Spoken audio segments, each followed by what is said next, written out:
Hello everyone, and thank you so much for watching today. My name is Rosie and I'm part of the education team here at ChildNet, which is part of the UK Safer Internet Centre. We are so pleased to have some time today to tell you a bit more about the upcoming Safer Internet Day celebrations, including all of the resources available to help you run activities in your school or youth group setting. In my work with the ChildNet education team, a big part of my job is travelling to schools around the country, talking to children aged 3 to 18 years old, parents, carers and professionals about online safety. Everyone in the team here also comes from an education background, so we know firsthand how valuable your time is and how many plates you've got to keep spinning. Our aim today is to tell you everything you need to know about the upcoming Safer Internet Day campaign and, most importantly, signpost you to the various resources available completely for free. We also know lots of you are already doing amazing work in this space. Whether you're delivering messages during computing, assemblies, RSE, or have a really comprehensive whole school approach, we feel confident that Safer Internet Day has a role to play. It's not about delivering all your online safety messages in one day, but we do see it as a great opportunity to engage young people with the topic and to keep it at the forefront of everyone's minds. It's a chance to celebrate technology and the opportunities it can offer, whilst also starting important conversations about young people's online experiences that can continue all year long. It's also really good fun, and participating means joining in with thousands of other organisations all across the country. Plus, whatever your role, we have resources to help you get involved with the day, whether you have 5 minutes, an hour, or want to dedicate a whole week to celebrations. Our theme for Safer Internet Day this year focuses on AI, and our full strapline is Smart Tech, Safe Choices, exploring the safe and responsible use of AI. It feels as if everyone's talking about AI, and with many children and young people hearing about and using AI online, it's important they have the skills and confidence to make safe choices when they're using smart technology. This Safer Internet Day, we're exploring the impact of AI on all of our lives, looking at how AI can be used for good, and giving advice and guidance that empowers people to use AI safely and responsibly. Let's start with the downloadable activity packs. You can find all the resources for free on the Safer Internet Centre website. The page looks just like this, and you'll need to click on the tab labelled Education Resources like you can see here. You can see the URL on the screen as well. As in previous years, we provided 4 sets of resources, each designed for working with a different age range: 3 to 7s, 7 to 11s, 11 to 14s, and 14 to 18s. Each pack includes instructions and resources for adaptable activities and an assembly. All of the resources are available in English, Welsh and Irish, thanks to the Welsh Government and the Safeguarding Board for Northern Ireland. I think we might be ready to look at the resources. We're focusing on the 11 to 14s and 14 to 18 activities in this webinar. All the activities are designed to be adaptable. You can edit the slides and move things around or add in or take out text as you see fit for your learners. And you'll see that some activities include extension activities too. When you download each pack, you'll find documents which are numbered and named for ease of use. I would recommend starting with the PDF, which lists the different activities, and it's helpfully labelled number 1.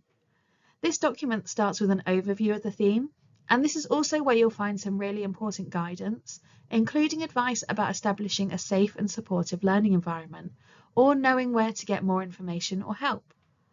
Naturally, your organisation's safeguarding procedures and policies need to be your first port of call here, but there's lots of advice and support available should you need it. Further through this document, you'll reach the activity overviews. At the top of each activity, you'll find an approximate running length and learning objectives, along with a list of everything you'll need to deliver it, including a reference to the supporting slides, which, if needed, will be available in the PowerPoint, which is document number 2 in your download.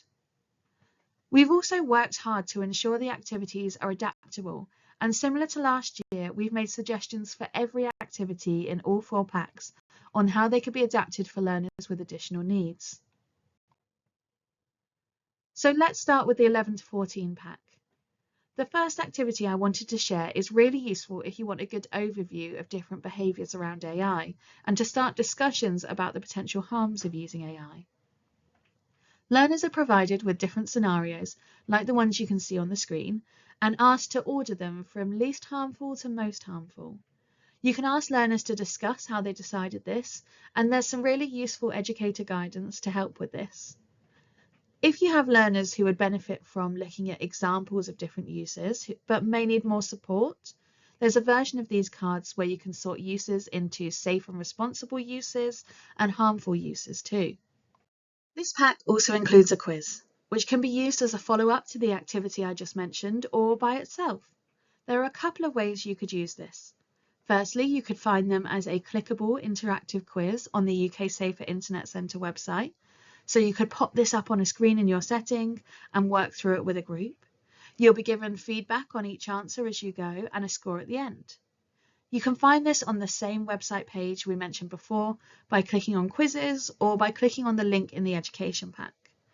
Alternatively, we've also provided the questions and answers for the quizzes in a Word document format, which is document number 3 in the pack.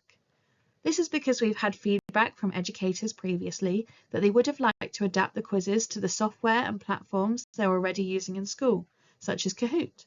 So hopefully this makes this as easy as possible to do.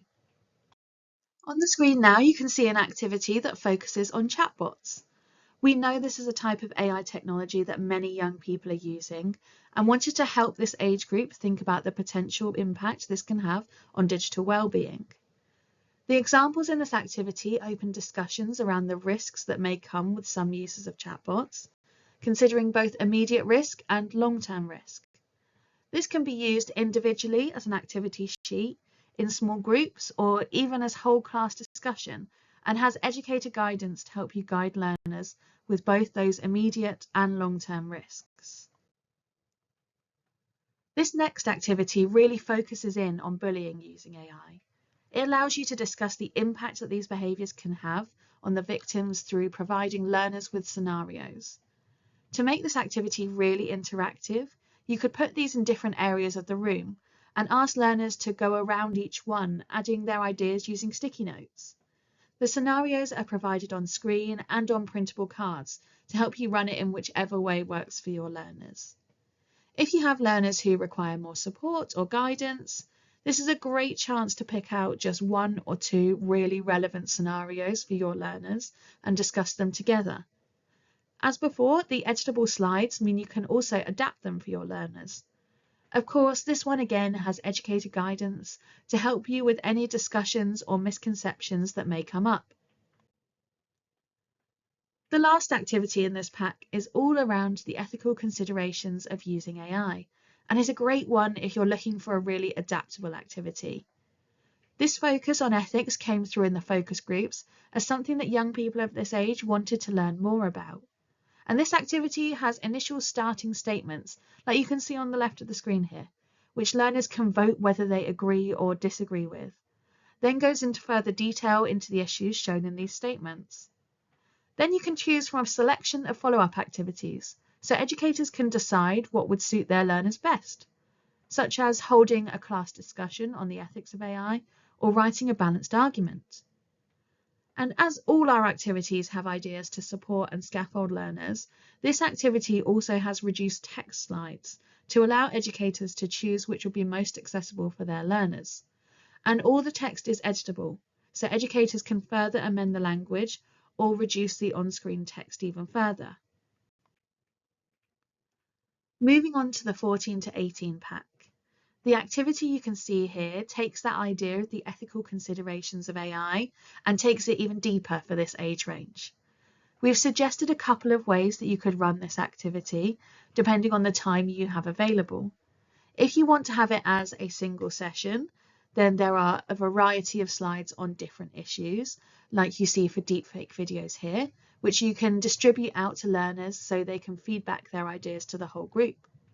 Alternatively, if you have perhaps a group you see for a shorter period more frequently and you only have 10 minutes, you could focus on a different issue each day as a whole group discussion.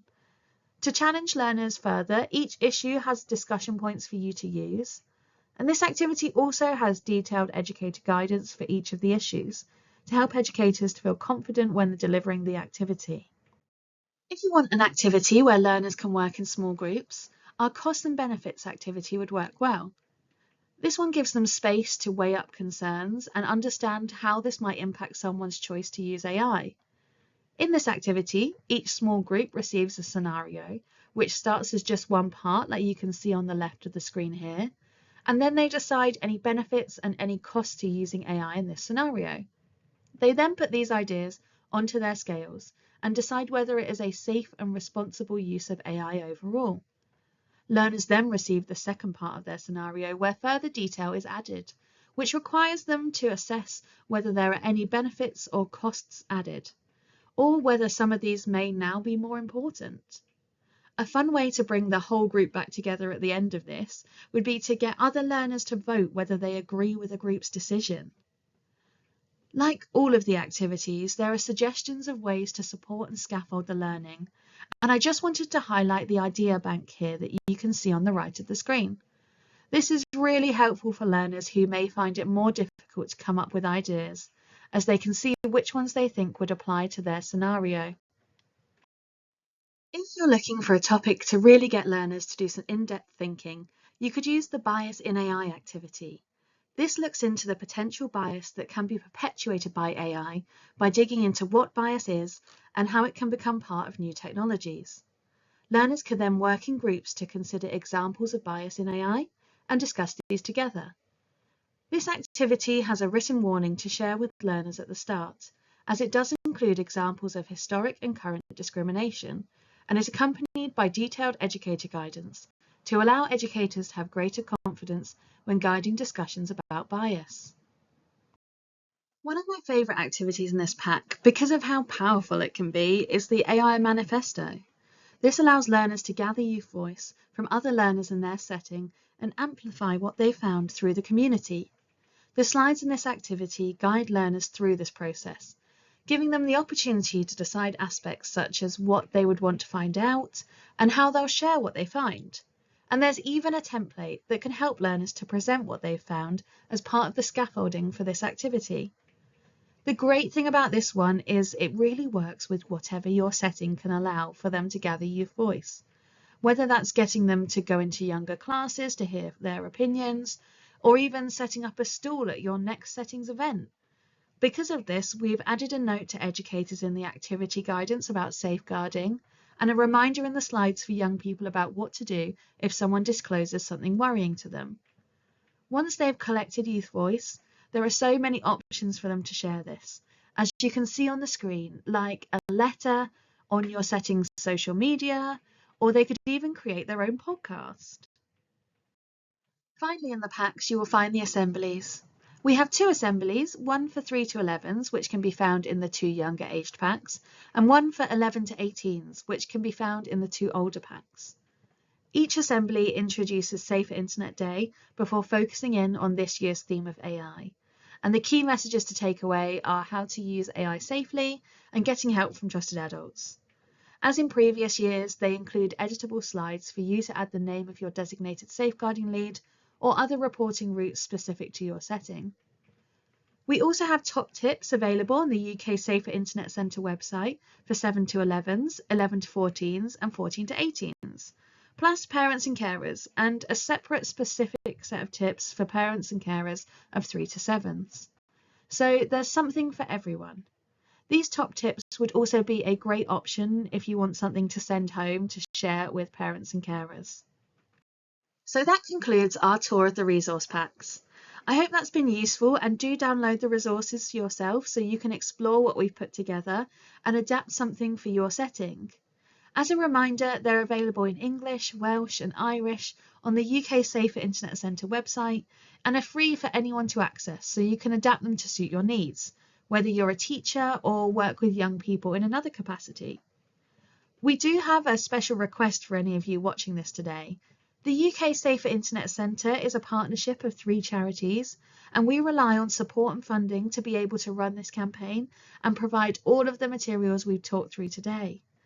By registering as a supporter of the day, you can help us evidence the reach the campaign has, which is really important to help secure that funding and means we're able to continue producing all of these free resources for you. So please do register your organisation as a supporter. You'll need to supply a few details and also a copy of your logo to appear on our interactive map. But like last year, you're no longer required to tell us what your plans are. So if you're not sure yet, you can still register and your school will appear on our map showing supporters across the country. You can also show your support on social media. We'll be resharing and engaging with as many of you as possible, so use the hashtag #SaferInternetDay, keep an eye on our accounts and subscribe to our newsletters as well. Thank you so much for watching this video. We hope it's been useful and we're so excited to see what this year's Safer Internet Day will bring. If you do just 3 things after today's video, then firstly, please do check out the website and all the resources available. Secondly, register as a supporter. And thirdly, make space for conversations about life online with the children and young people you work with on Safer Internet Day and all year round. Thank you everyone again for watching.